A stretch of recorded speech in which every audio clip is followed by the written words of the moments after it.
दर्शकवृन्द नमस्कार। AP talk टाइमको यो नयाँ अध्यायमा हार्दिक स्वागत छ। म मोहराज शर्मा।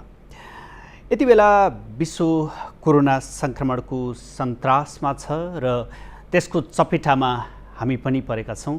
पछिल्लो समय देशका 40 भन्दा बढी जिल्ला लकडाउन या निषेधाज्ञाको अवस्थामा छन् र देशैभरको जनजीवन प्रभावित बनेको छ। पछिल्लो समय कोरोना संक्रमण बढ्दो अवस्थामा छ भने यसैका कारण मृत्यु हुनेको सङ्ख्या पनि बढ्न थालेको छ। त्यो हुनाले हामी पनि हाम्रा अतिथिहरूसँग भर्चुअल माध्यमबाट जोडिने गरेका छौँ। पछिल्लो समय आज शनिबार यहाँलाई अवगत छ, शनिबारीय श्रृङ्खलामा हामी विशेष गरेर नेपाली वाङ्मयका विभिन्न पक्ष पाटा र आयाममा केन्द्रित भएर कुराकानी गर्ने गर्छौँ। आजको श्रृङ्खलामा हामीसँग कवि तीर्थश्रेष्ठ हुनुहुन्छ। पोखरामा रहेर साहित्य साधनामा लीन रहनुभएका तपस्वी तीर्थश्रेष्ठसँग आज हामी यो कोरोना कहरका बीचमा संवाद गर्नेछौँ। उहाँका 7वटा कृति प्रकाशित छन्। तीर्थश्रेष्ठका कविताहरू जिन्दगीको कुरुक्षेत्रबाट, त्यसै गरी महाभारतका गीतहरू, मुक्तक सङ्ग्रह, मेरै हिमाल जस्तो गीत सङ्ग्रह, त्यस्तै गरी धर्सै धर्साको चक्रव्यूह उहाँको पछिल्लो कविता कृति हो र यो धर्सै धर्साको चक्रव्यूह मदन पुरस्कारको लागि छनौट भएका 7वटा उत्कृष्ट पुस्तकभित्र पनि परेको छ। उहाँ चाहिँ राष्ट्रिय प्रतिभा पुरस्कार, युवा वर्ष मोती पुरस्कार, भूपी काव्य पुरस्कार, वासु शशी स्मृति पुरस्कार लगायत दर्जनौँ बढी पुरस्कारबाट पनि सम्मानित हुनुहुन्छ। उहाँसँग काव्यात्मक बसाइ आरम्भ गरौँ। स्वागत छ यहाँलाई। हामी यो भर्चुअल माध्यमबाट यहाँसँग पोखराबाट जोडिन पाइरहेका छौँ। यहाँलाई स्वागत छ। धन्यवाद मोहजी। सम्पूर्ण दर्शकहरूमा म अभिवादन गर्न चाहन्छु। हामी यो असाध्यै कठिन समय, यो सङ्क्रमणको जोखिमका बीचमा छौँ। पोखराको अवस्था र तपाईँ कसरी बसिराख्नु भएको छ? यो लकडाउनको पिरियड अथवा यो एउटा निषेधाज्ञाको समय छ, कसरी व्यतीत गरिराख्नु भएको छ यहाँले?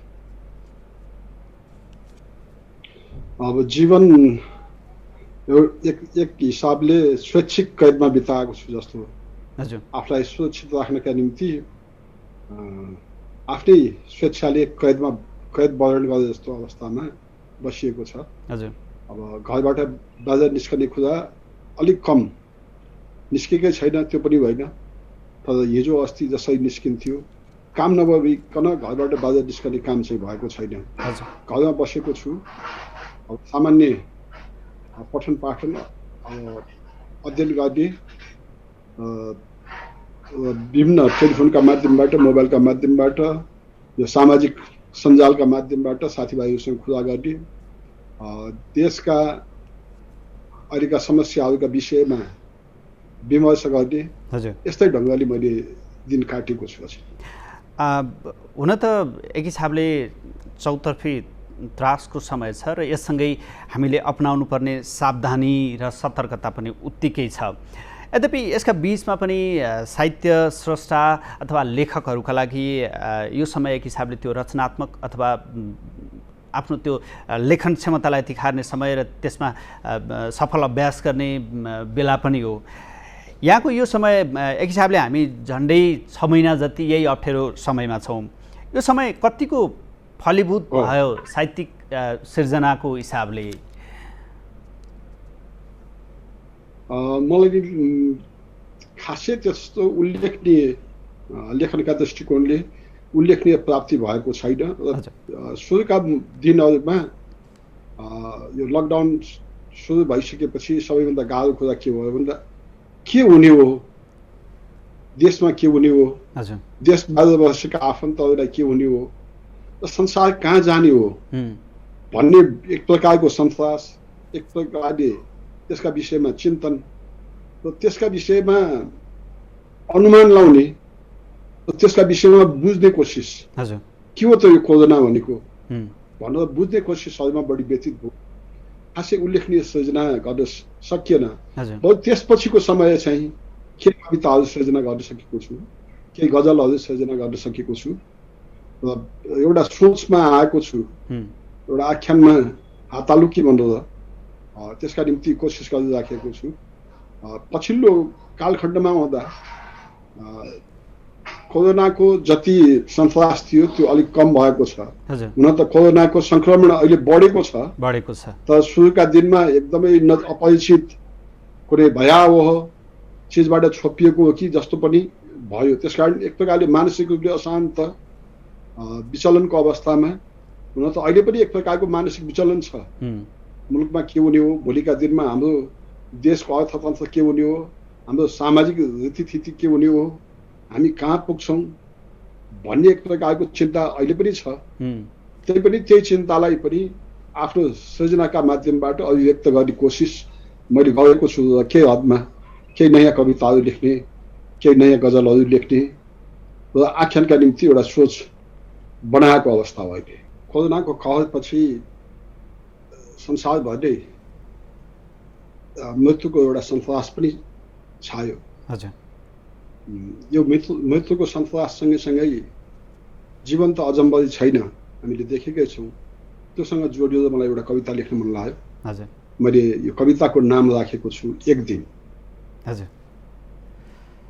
थाहा छ एक दिन नहुनका निमित्त म यहाँ छु। थाहा छ एक दिन नहुनका निमित्त म यहाँ छु। बिहानी बताससँग रमाइरहेका यी पातहरू हुने छैनन् एक दिन। आकाश ढाकिने गरी उडिरहेका यी पक्षीहरू हुने छैनन् एक दिन। चौतारीको बरको बोटको छेल पारेर तिमीले मलाई सुनाएको गीत हुने छैन एक दिन। हामीले एक अर्कोसँग जुनी सँगै जिउने मर्ने भनेर कसम खाएको कसम हुने छैन एक दिन। हामीले एक युगलाई एक क्षण जस्तो गरी बिताएको घर हुने छैन एक दिन। मलाई थाहा छ म नहुँदा पनि हुनेछ यो अजम्बरी वायु। म नहुँदा पनि हुनेछ कसम खान हामीले अन्जुलीमा उबाएको पानी। हामी भन्नलाई टेकेको यो धरती, तिम्रो आँखा, तिम्रो स्पर्शमा भएको आगो, अनन्त जस्तो यो आकाश। मलाई थाहा छ म नहुनका निम्ति यहाँ छु। मेरो देहको पानी कतै न कतैबाट पुग्नेछ खोलामा, र खोला नदीको बाटो पुग्नेछ समुद्रमा। मेरो देह छोडेर निस्किएको सास मिसिनेछ वायुमण्डलमा। म भित्रको आगो बिलाउनेछ अग्निगर्भा धरतीमा। माटो मिल्नेछ माटोमा। एउटा फुच्ची आकाश गदगद हुनेछ अनन्तको हिस्सा हुन पाएकोमा। ओ चेतना, तिमी पनि त घर फर्के जस्तो गरी फर्कने छौ परम चेतनामा। मलाई थाहा छ म नहुनका निमित्त यहाँ छु। मलाई थाहा छ म नहुनका निमित्त यहाँ छु। धन्यवाद। समयको सम्बोधन गरिएको एउटा शक्तिशाली कविता थियो। एउटा कविले, एउटा लेखकले यो परिस्थितिलाई कसरी उतार्छ अथवा यस्ता परिस्थितिले लेखनमा अथवा साहित्य रचनामा कतिको प्रभाव पार्छ र कसरी प्रभाव पार्छ?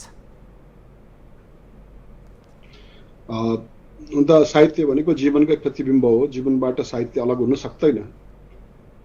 आज कोरोनाको यो भयावह, योभन्दा हामीभन्दा अघिल्लो पुस्ता एक शताब्दी अगाडिका मान्छेले पनि यस्तै भयावह महामारी भोगेकै हुन्। र यो कोरोनाको महामारी हामी कहाँ आउनुभन्दा अगाडि पनि हामीले अनुमान लागेकै हौँ।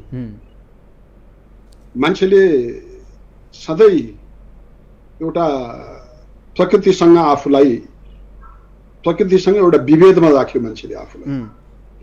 म प्रकृतिको हिस्सा होइन, म प्रकृतिभन्दा भिन्न छु, म प्रकृतिबाट टाढा बसेर प्रकृतिलाई हेर्छु, प्रकृतिसँग अलग बसेर प्रकृतिलाई जित्छु भनेर जब मान्छेले दुस्साहस गर्न थालेको छ, प्रकृतिले दण्डित गरेको छ। यो दण्ड हामीले भोग्छौँ भन्ने त हामीलाई लागेको थियो। हामीले हाम्रो सृजनामा हिजो पनि भनेका हौँ। मैले लयमा भन्ने आफ्नो कवितामा पनि र कति अन्य कवितामा पनि जब प्रकृतिलाई हामी प्रकृतिको लय बिग्रन्छ, हामी प्रलयको सन्निकटमा पुग्छौँ भनेर हिजो पनि अनुमान गरेका हौँ। त्यसकारण यो भयावह अवस्था, अझ योभन्दा भयावह अवस्था हामीले अनुमान गरेकै अवस्था हो। ठ्याक्कै यो समयमा यो कालखण्डमा भन्ने हाम्रो ताकत चलेन होला, तर एक न एक दिन हामीले यो दुःख खप्नै पर्छ। त्यो दुःखको स्रष्टा, त्यसको कारक मान्छे नै हो भन्ने कुरामा पनि मलाई लाग्छ स्रष्टाहरू विमति राख्दैनन्। अब अहिले हामीले जे भोगेका छौँ, यो भोगाइले हामीलाई धेरै प्रकारको पीडा पनि दिएको छ, धेरै प्रकारको सचेतना पनि दिएको छ र भविष्यको बाटो निर्दिष्ट गर्नका निमित्त हामीलाई झकझक्याएको पनि छ। त्यो हुनाले यसले सबै सखापै बनायो भनेर आत्तिनुपर्ने परिस्थिति हो जस्तो पनि लाग्दैन। प्रत्येक एक 100 वर्षको अन्तरालमा मान्छेले एउटा न एउटा आपत्तिसँग जुधेकै छ र हामीले पनि त्योसँग जुध्नु थियो, जुधेकै छौँ। तर अब सचेतता के भन्दा हामीले अबका हामी पछिको पुस्तालाई हामीले देखाउने बाटो के हो त? हामीले त यो पीडा भोग्यौँ, भोलिका मान्छेहरूले यस्तो पीडा भोग्नु नपरोस् भन्नका निमित्त हामीले के गर्ने हो भन्ने कुरामा हाम्रो चिन्तन आवश्यक छ र हाम्रो लेखन पनि त्यो चिन्तनबाट निर्देशित हुनुपर्छ भन्ने म ठान्दछु। अब अहिलेको अवस्था कस्तो छ भन्दा तपाईँको भोग छ, तर त्यो भोग खानाबाट तृप्त हुनका निम्ति बजारमा जाने सामर्थ्य छैन। बजारमा गइहाल्न सक्ने भयो भने पनि कति मानिसले भोग टार्नका निमित्त खाद्यान्न किन्न सक्ने क्षमता छैन, कतिको रोजगारी समाप्त भएको छ। हाम्रो संस्कार संस्कृतिमा पनि यसको प्रभाव परेको छ र जीवन एक प्रकारले नयाँ बाटो खोजे जस्तो अवस्थामा यो महामारीले लगेको छ। जस्तै यो क्रममा लाग्छ। हजुर भन्नुहोस्। हरेक विनाश र विपत्तिले कम्तीमा एउटा नयाँ आशाको बिहान ल्याउँछ भन्ने चाहिँ यो अहिले असाध्यै जटिल समय हामीले भोगिरहेका छौँ र यसलाई सामना गर्नको लागि एक हिसाबले त्यो मिलेर अगाडि बढ्नुपर्ने अवस्था छ। यसले त्यो दिने सङ्केत अथवा त्यो सन्देश, त्यो पाठ यो मानव समुदायले त्यो अनुसार लिन सक्ला कि नसक्ला, कि फेरि उही यो विपत्ति पछाडि आखिर उही पुरानै लयमा फर्केला? यसले मानव सभ्यतालाई कतिको फरक पार्ला? त्यो प्रतिको बुझाइलाई कतिको फरक पार्ला? देशै ठुलो फड्कोमा छ भन्ने कुरामा त म विश्वस्त छैन। किन भन्दा मानव सभ्यताले तपाईँले हेर्नुभयो भने हजारौँ वर्ष, 10,000 15,000 वर्ष अगाडिदेखि समाजमा विभिन्न कालखण्डमा विभिन्न नायकहरू अवतरित भएका छन्। नयाँ चिन्तन र सोच आएको छ, सभ्यताका नयाँ आयामहरूका ढोका ढकढक्याउने काम भएको छ। अब हिन्दू सभ्यतामा शिवजी आए, होइन, ब्रह्मा विष्णु महेशका अवतारका कुरा आए, भगवान गौतम बुद्धका कुरा भयो, जिजस क्राइस्टका कुरा भए, मोहम्मद भए, धेरै महानायकहरू पृथ्वीमा अवतरित भए र मान्छेको जातले के गर्यो भन्दा ती महानायकको कुरा सुनेन। ती महानायकलाई शालिग बनाएर कतै डोबाटोमा, कतै चौबाटोमा उभ्याइदियो, कतै मन्दिरमा, कतै मस्जिदमा, कतै गिर्जाघरमा टाँगिदियो र आफू मस्तसँग आफ्नै बाटोमा हिँडिराखेको छ। अब यो मानव सभ्यताको इतिहासमा देखिएको यो पीडाजन्य दृश्यबाट मान्छेले मुक्ति पाउँछ कि पाउँदैन भन्नका निम्ति हाम्रै बिचको मान्छेकै एउटा क्रियाशीलता, मान्छेकै सचेतता आवश्यक हो भन्ने म ठान्दछु। र भोलिका दिनमा आजको पीडाबाट सचेत भयो भने हामीले सभ्यताको नयाँ खुड्किलो जान सक्छौँ। हामीकै एउटा चलन थियो, हिजो घरमा पस्नुभन्दा अगाडि हात खुट्टा धोएर घरमा पस्ने चलन थियो। शौचालय घरभित्र रहँदैन थियो। त्यस्तै अप्ठ्यारो अवस्थामा शौचालयहरू घरभित्र प्रयोग हुन्थे, अन्यथा बाहिर हुन्थ्यो। दिनको 3 चोटि 4 चोटि हाम्रै मान्छेहरू हात धुन्थे, लुगा फेरेर खाना खान्थे। एउटा गजबको स्वास्थ्य सम्बन्धी सचेतता थियो हामीभन्दा अघिल्लो झन् अघिल्लो पुस्ताहरूमा। त त्यो त हामीले भुल्दै आएका छौँ। अब फेरि त्यो सम्झने दिन आएको छ, र फेरि सच्याउने दिन आएको छ। सच्याउनका निम्ति हामी सबैको सद्बुद्धि पलायो भने हामी मानव सभ्यताको अर्को युगमा अर्को एउटा आयाम, मानव सभ्यताको अर्को आयाम उद्घाटित हुने सम्भावना चाहिँ म देख्छु। जसरी हाम्रा सभ्यताहरू, हाम्रा मान्यताहरू, हाम्रो मूल्य मान्यता आदर्शहरू स्थापित थिए, त्यसलाई हामीले अवलम्बन गरिरहेका थियौँ। त्यसलाई हामीले यो पछिल्लो समय त्यसलाई जसरी फरक ढङ्गबाट व्याख्या गरिरहेका थियौँ, आखिर त्यही लयमा हाम्रो जीवनशैली फर्किँदैछ र हाम्रा मान्यताहरू कति दूरदर्शी र वैज्ञानिक रहेछन् भन्ने कुरा पनि यो अहिलेको अवस्थाले चाहिँ देखाउँछ। हामी यो कोरोना सन्तासको बिचमा संवाद गरिरहँदा यसलाई अझै काव्यात्मक बनाऊँ, यसबिचमा अर्को एउटा कविता मिसौँ। सबै कुरा लयमा हुँदा प्रलयको सम्भावना टाढा हुन्छ। सबै कुरा लयमा हुँदा प्रलयको सम्भावना टाढा हुन्छ। जब लय भत्किन्छ गीतहरू बेसुरा बन्छन्, कुराहरू अधुरा हुन्छन्। जब भत्किन्छ लय नजिक हुन्छ प्रलय। पहाडका छातीहरू नाङ्गो हुनु लय भत्किनु हो। मैदानका फाँटहरूमा केही नहुनु लय भत्किनु हो। चराहरूले बास बस्न रुखका हाँगाहरू नभेट्नु लय भत्किनु हो। जङ्गल मासिनु र जनावरहरू मान्छेसँग भयभीत हुनु लय भत्किनु हो। आमा जस्ता नदीहरूमाथि मान्छेका विकार थुपारिनु लय भत्किनु हो। असह्य आणविक पारमाणविक परीक्षण हुनु लय भत्किनु हो। अब म कसरी भनौँ प्रलय टाढा छ। अब म कसरी भनौँ प्रलय टाढा छ। धन्यवाद। जब लय बिग्रिन्छ, जब गतिमा विलय हुन्छ, अनि जब भत्किन्छ लय अनि नजिक हुन्छ प्रलय। लय र प्रलय बिचको दूरी टाढा देखि पनि त्यस बिचमा चाहिँ असाध्यै सानो त्यो दूरी छोटो पनि छ। त्यसमा हामीले कसरी त्यसलाई प्रयोग गर्छौँ भन्ने कुराले पनि अर्थ राख्छ। अगाडि भन्नुभएको थियो तपाईँले, जस्तै मान्छेकै कारण यो अवस्था अथवा यो हरेक विपत्तिको अवस्था सिर्जना भएको छ भने यसलाई सल्टाउने त्यो अभिभारा पनि मान्छेमै छ। अहिलेको समयमा अब यो महामारीबाट जुझ्नको लागि अथवा यसबाट चाहिँ उन्मुक्ति पाउनको लागि सबै तहबाट प्रयास भइरहेछ। वैज्ञानिकहरूले खोपको अनुसन्धान गर्दैछन्। अब विभिन्न ठाउँमा सरकारहरूले त्यसलाई नियन्त्रणको लागि आफ्नो ढङ्गबाट काम गर्दैछन्। एउटा आम मान्छेले, एउटा सामान्य जीवनयापन गर्ने मान्छेको भूमिका के हुन्छ यो बेला? यो बेला त सबैभन्दा पहिला त अब औषधि खाउँला निको होला भन्ने आशामा होइन, औषधि खानै नपर्ने परिस्थितिमा, कोरोनालाई लाग्नै नदिने परिस्थितिमा आफूलाई उभ्याउने, आफूलाई सुरक्षित राख्ने हो। सुरक्षाका निमित्त नेपाल सरकारले होला, प्रदेश सरकारले होला, स्थानीय सरकारले, विभिन्न निकायले आफ्नो ढङ्गले सचेतताको अभियान पनि चलाएका छन्। घरमा बस्नका निम्ति आग्रह गरेका छन्। सकभर बाहिर ननिस्कनका निम्ति भनेका छन्। बाहिर निस्कँदा मास्क लाउने भनेका छन्, होइन, हात धुने भनेका छन्। र खाना खाँदा पनि त्यही प्रकारले रोग प्रतिरोधात्मक क्षमता बढाउने खाना खाने आह्वान गरेका छन्। यी कुरालाई अवलम्बन गर्ने र त्यो बाहेक पनि कतिपय सामान्य घरमै हुने कोसिसहरू पनि गर्नुपर्छ कि जस्तो लाग्छ मलाई। जस्तो तातो पानीले तपाईँले, नुन पानीले, मैले प्राकृतिक चिकित्सकहरूसँग कुरा गर्दा त्यो पाएको छु।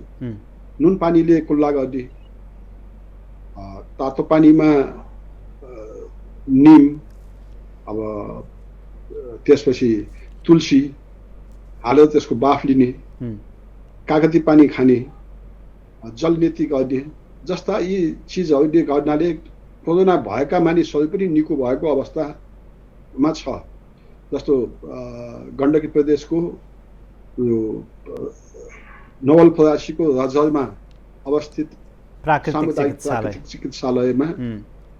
प्राकृतिक चिकित्सालयमा यो अभ्यासहरू भएका छन्।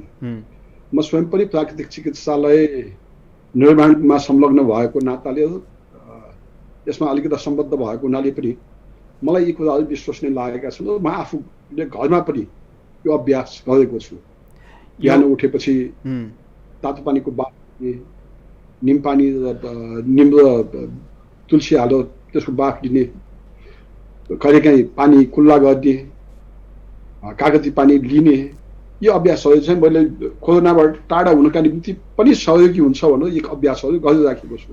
त्यहाँदेखि मलाई लाग्छ हामी प्रत्येक मान्छेले सरकारले भोलि भेन्टिलेटरको व्यवस्था गर्ला नगर्ला, आइसोलेसनको व्यवस्था होला नहोला, क्वारेन्टिन होला नहोला भनेर चिन्ता गर्नुभन्दा पहिला मलाई कोरोना नलागोस् भन्नका निम्ति हामीले अपनाउनु पर्ने सावधानीका सम्पूर्ण उपाय अपनाउनु आवश्यक छ भन्ने म ठान्दछु र म आफू त्यसका प्रति सचेत पनि रहेको छु। अवश्य पनि आफूले अपनाउनु पर्ने सावधानी र सतर्कता अपनायो भने कम्तीमा त्यो पीडादायी क्षणसँग पुग्न नपरोस् भन्ने हाम्रो कामना हो। सबैले त्यो प्रयास गरौँ, नियमित योग, ध्यान, अभ्यास, व्यायामलाई नियमितता दिउँ र प्रकृतिको नजिक रहने प्रयास गरौँ। हामी यही कामना गर्छौँ। हामी उत्तरार्धतिर पनि छौँ।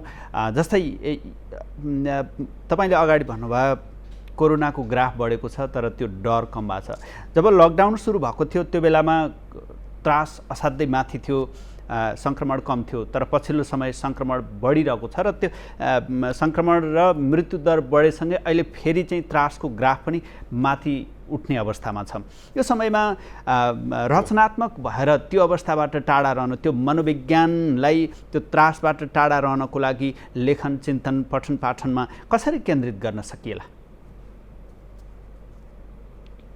अब यो त अलिकता वैयक्तिक कुरा पनि हो। सबै मान्छेको एउटै स्वभाव हुँदैन। जस्तो अघि मैले प्राकृतिक चिकित्सालयको कुरा गर्दा त्यहाँ नाचगान गर्दा पनि मानिसलाई त्यो भएको मनोदशाबाट उन्मुक्ति दिलाएको हामीले देखेका छौँ। लेखन, पठन पाठन र यही विषयमा पनि हामीले कसरी अगाडि जान सक्छौँ भन्ने चिन्तन आवश्यक छ।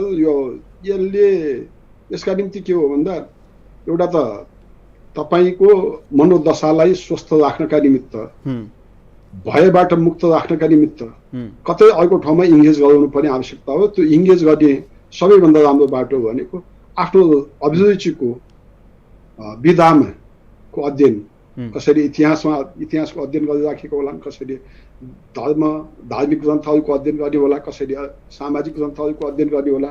विभिन्न ढङ्गले पठन पाठनमा जुट्यो भने मलाई लाग्छ यो यो भएको मनोदशाबाट मुक्ति दिलाउनलाई मद्दत गर्छ। अब यो त व्यक्तिगत तहमा हो, तर मलाई तपाईँको यो माध्यमबाट सरकारहरूसँग पनि के आह्वान गर्न मन लागेको छ अवश्य पनि भन्दा, हामीले नेपाल जस्तो आर्थिक दृष्टिकोणले कमजोर देशले भोलि संसारका ठुला देशले भ्याक्सिन बनाएर तत्कालै पाइहाल्ला भन्ने आशा पनि छैन। किन्न सक्नेले पहिलोचोटि पाउला, किन्न नसक्ने सहयोगका स्वरूपमा हात थाप्ने याचना गर्नेहरूले त अन्तिममा नै पाउने हो। त्योभन्दा अगाडि हामीले स्थानीय स्रोत साधनको र स्थानीय उपलब्धताका आधारमा कोरोनासँग लड्ने एक प्रकारको आचार संहिता भन्नुहोस् निर्माण किन गर्न सक्दैन? प्राकृतिक चिकित्सालयले यस्तो काम गरिरहेको छ, केतुपुरमा आयुर्वेदिक चिकित्सालयले त्यस्तै काम गरिराखेको छ। कति युट्युबमा, कतिपय सामाजिक सञ्जालमा हामी के देख्छौँ भन्दा प्राकृतिक चिकित्साका उपायहरू अपनाएर विदेशमा बस्ने नेपालीहरूले समेत कोरोनाबाट मुक्ति पाएको हामीले खबर पाएका छौँ। यसलाई सरकारका मातहतमा रहेका विभिन्न निकायहरू छन्, सिंहदरबार वैद्यखाना होला, होइन, स्वास्थ्य मन्त्रालय अन्तर्गत वैकल्पिक चिकित्सा सम्बन्धी विभागहरू होलान् अथवा नास्ट होला। किन हामीले परीक्षण गर्न सक्दैनौँ? परीक्षण गरेर जनतालाई त्यही उपलब्ध भएको चिज, नुनबाट निको हुन्छ भने त सस्तो पर्यो नि, बेसारबाट निको हुन्छ भने त सस्तो भयो नि, ल्वाङको पानीले निको भयो भने त सस्तो भयो होला नि। र हामीले हाम्रै उपलब्धताका कुराहरूलाई सोधखोज गरेर त्यसलाई वैज्ञानिक ढङ्गले पुष्टि गरेर त्यसको आम जीवनमा त्यसलाई लागू गर्ने काममा प्रवृत्त हुनुपर्छ भन्ने पनि मलाई लाग्छ। सधैँ लकडाउन गरेर पनि हामीले साध्य चल्दैन हामीलाई, र सधैँ यो भएको मानसिकतामा बसेर पनि हामीले जीवनको गुजारा चलाउन सक्दैनौँ। त्यसैले व्यक्तिलाई सचेत बनाउने, सुरक्षित बनाउने र त्यो सम्बन्धी सूचनाहरूको प्रवाह गर्ने र त्यसका माध्यमबाट आम जनतामा एउटा सचेतताको अभियान, आम जनतालाई सचेतताको अभियानमा संलग्न गराउने काममा सरकार चुकेको छ भन्ने मलाई लाग्छ। सरकार त्योतर्फ प्रवृत्त हुन आवश्यक छ र सँगैसँगै आम जनताले सरकारले दिएको मार्गनिर्देशन र आफ्नो सुरक्षाका निम्ति पूर्ण रूपले सजग हुनु आवश्यक छ। त्यसतर्फ लाग्यौँ भने मलाई लाग्छ कोरोनासँगको युद्धमा हामी पराजित हुँदैनौँ, हामीले जित्छौँ। हामीले आफ्नो जीवनलाई फेरि सहज ढङ्गले जीवनयापन गर्छौँ र नयाँ पुस्तामा एउटा सुखद भविष्यको आकाङ्क्षालाई जन्म दिन सक्छौँ भन्ने मलाई लाग्छ। अवश्य पनि हामीले त्यो कामना गरौँ, सरकारले गर्नुपर्ने कामहरू गरोस् र नागरिकले पनि आफ्नो ढङ्गबाट अपनाउनु पर्ने सावधानी, सतर्कता का कुरालाई ध्यान दिन जरुरी छ। यो विपदको बेला साहित्यसँग जोडिएर हामीले संवाद गऱ्यौँ। भर्चुअल माध्यमबाट तपाईँ पोखरामा हुनुहुन्छ, यसरी यो जुम मार्फत हामी जोड्यौँ, समय उपलब्ध गराइदिनु भयो। यसको लागि यहाँलाई धन्यवाद र तपाईँ पनि स्वस्थ र सुरक्षित रहनुहोला। यहाँलाई धेरै धेरै धन्यवाद। धन्यवाद। तपाईँका माध्यमबाट म धेरै दर्शक श्रोताहरूसँग जुट्न पाएँ र आफ्नो कुरा राख्न पाएँ। यस अवसरका निम्ति म पुनः तपाईँलाई धन्यवाद दिन चाहन्छु। हस् दर्शकवृन्द, हामीसँग कवि तीर्थ श्रेष्ठ पोखराबाट हुनुहुन्थ्यो। उहाँसँग हामी भर्चुअल माध्यम जुमबाट संवाद गऱ्यौँ। यो संवादसँगै आजको लागि एपी टक टाइमको समय सकिएको छ। AP1 हेर्दै गर्नुहोला। तपाईँ जहाँ रहनुहुन्छ सुरक्षित रहनुहोला। नमस्कार।